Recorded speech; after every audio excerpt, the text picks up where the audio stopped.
Kita beralih ke informasi lainnya, Saudara. Seorang pria yang merupakan mantan prajurit TNI di Kabupaten Deli Serdang, Sumatera Utara, tewas usai dianiaya sejumlah satpam di perkebunan sawit Desa Bulu Cina awal Maret lalu.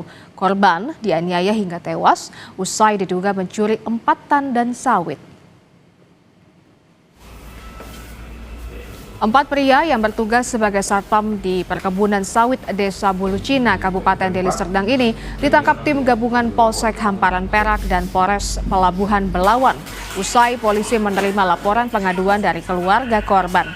Keluarga mendapati korban sudah tidak bernyawa di sebuah klinik penuh luka diduga dianiaya. Korban yang merupakan mantan prajurit TNI dianiaya usai diduga kedapatan mencuri 4 tandan sawit di perkebunan.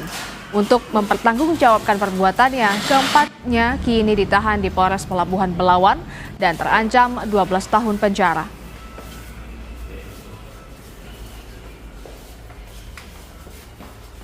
Korban sedang berusaha menjual buah tandan kelapa sawit dan didapati oleh para pelaku sehingga dibawa ke pos security dan dianiaya secara bersama-sama.